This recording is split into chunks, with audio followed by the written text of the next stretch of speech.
with all this happened, with all that's unfolded, the Clippers not going far in the playoffs, injuries between their two star players, with all that going on, the offseason still hasn't really come into full effect yet because the playoffs are still in currently.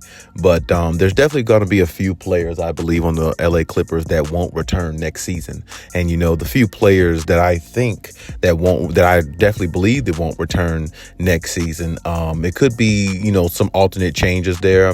But when we talk about contracts and things like that, that's where it all gets tricky. And I know Lawrence Frank, the president of the Clippers, definitely says all the right things when he's talking to the media in regards to, we want Kawhi Leonard and everybody back next year. We want everybody back. Ty Lue says the same thing, but we all know usually that's not the reality of the situation. That's usually not how it goes, especially after like a disappointing outing that the Clippers had due to the fact of injuries once again. Now, I'm pretty sure a lot of people might say injuries has ruined this culture with this team, and they never really lived up to the expectation of what people think they should be and or could have become, which is NBA champions. And a lot of people thought it'd be this year that they win it. And I was one of those people, especially on the notion of thinking that, Kawhi and PG would stay healthy enough to get through this season and, make a run, with the depth and everything they have on the Clippers. And to me, what made the Clippers so dangerous is because of their depth, not really just because they have Kawhi and PG. You can have two great players, but if you don't have depth behind them, you'll find yourself struggling in series where you might feel like you're the superior team, but in all actuality, you're not, because the opposing team might be more well-rounded and more balanced. Almost kind of like what you're seeing against the Phoenix Suns versus the Denver Nuggets. The Denver Nuggets are a more well-rounded, all-around, put-together team, and Phoenix is just all firepower between Kevin Durant and Devin Booker, and they're trying to drop 40, 50 points between each other, score 100 points combined every night playing against Denver to beat them. But in a 7-game series, that's just hard to do continuously over and over again.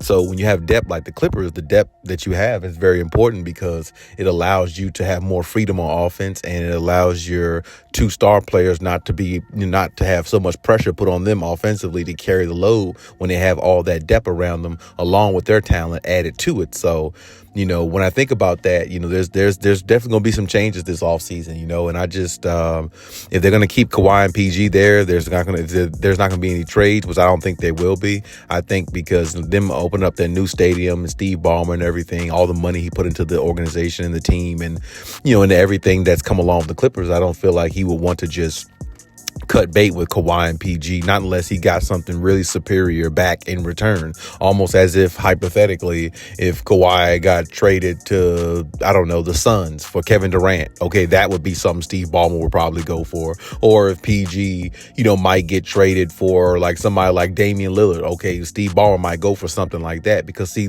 trades like that not only make sense, but it makes more sense for the Clippers in their situation, because of course it's like getting equal value. You see what I'm saying? A lot of times when we talk about, guys or players being traded, you hear a lot more now about players getting traded and the other team getting back picks and a couple of first round picks and maybe 2 or 3 role players and one solid, potential star player, something like that. You don't ever really see a even swap too much, seem like now, not too often anyway. So my point is, the players that I would say that are on the list, you can actually look online and see a few of the players yourself that's on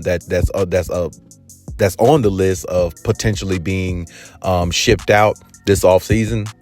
One of the players was Eric Gordon. And, Eric Gordon played very good for the Clippers this year. The little bit of time he's been with them, he really was almost like a revelation for them. A lot of people talked about how good Russell Westbrook played, but Eric Gordon played very good for the Clippers. And I felt like, he was a big part of, their extension in regards to, not only making it to the playoffs, because they had to fight the last several games of the season just to get into the playoffs. Otherwise, they would have found themselves in the play-in tournament or not in it all.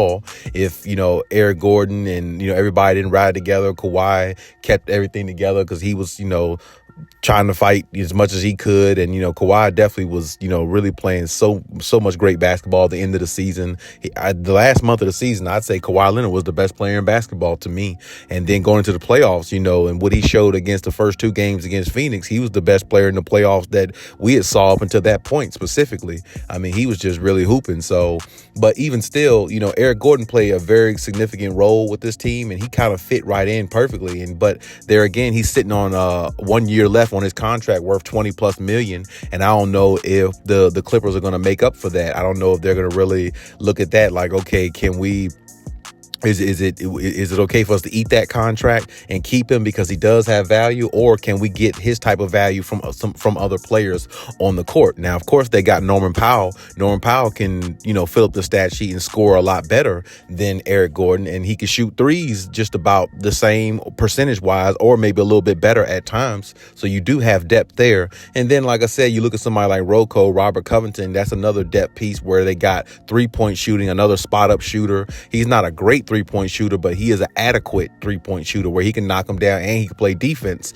So it's like, a lot better than Eric Gordon, even though they don't play the same position. But my point is they have other guys that can make up for what Eric Gordon does, and they're paying him a lot less. So, I mean, Eric Gordon is definitely one of those names you might want to think about in regards to possibly not returning, even though it would be good if he did, because he did play well for the Clippers in his time there so far. And another name that, that surfaced that I was reading about is Amir Coffey. I didn't know Amir Coffey's contract was like about $7.8 million. I didn't know, or at least maybe I might have forgot, because, he's not really a player, that's talked about a lot, because he's a role player, but, off the bench role player. But regardless, I don't know if the Clippers are willing to, bring him back as well, because maybe they feel like they can take his contract and open up space for maybe another person to enter that can maybe help them a little bit more offensively. And even though Amir Coffey, I think, has some talent, I just think that he's lost in the shuffle with the Clippers because they got so much other talent, Bones Highland, all these other players. They really don't need to have a contract close to 8 or 10 million, what he's making.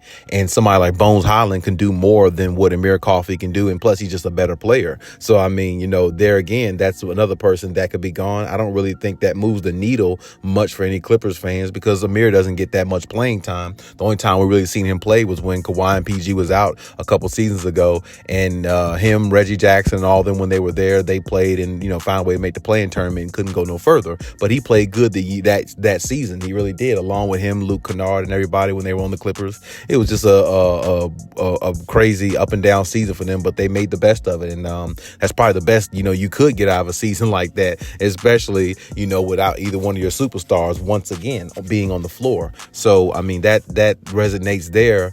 So I definitely wouldn't be surprised with that one. Definitely not surprised that all his name came out. I'm surprised his name didn't come up before now, but even still.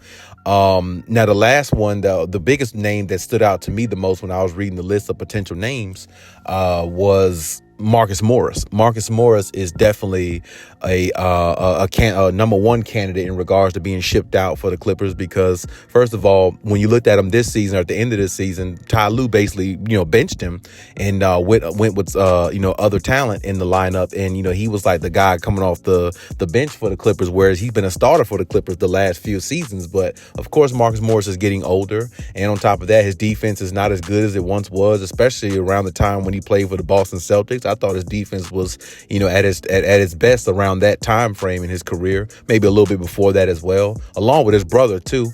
And like I said, his shot is like hit or miss, pretty much all the time. It's really no consistency in his scoring.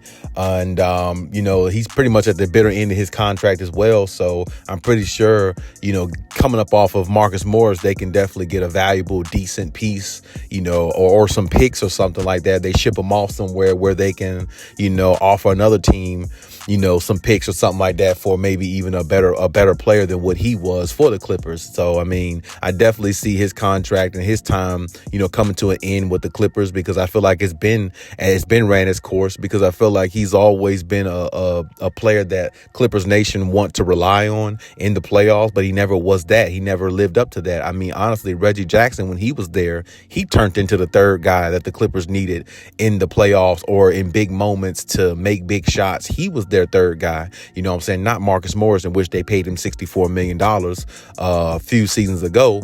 To be that third guy. And, Reggie Jackson was making a lot less than that and playing a lot better. So it's like, Marcus Morris is almost like dead weight, to the Clippers, if you look at it from that perspective. So those are the names that I definitely, see that are, I would say, or especially Marcus Morris is eye popping. But those are the ones that I feel like, you definitely might want to look out for based upon the reports that I'm reading and things like that. Now, it could be other people too, other players too on the team that might get shifted or moved around, but I definitely think Marcus Morris is one of the biggest ones that would stand out to anybody based upon what they've seen from him the last couple seasons, which is not much in the playoffs. And he's been actually dealing with some injuries and stuff himself throughout the last few years also. So, I mean, when you factor that in, like, the Clippers got to make some type of moves and some type of changes. Now, technically, necessarily, they don't have to, but I definitely believe they will. And that's what I'm saying. I believe they will make some changes and some moves, because I just don't feel like they feel like they're getting the benefits from, certain players that, can bring more. And then on top of that, as I said, contractual situations definitely play a big role in decisions. So the Clippers got some big decisions to make this offseason.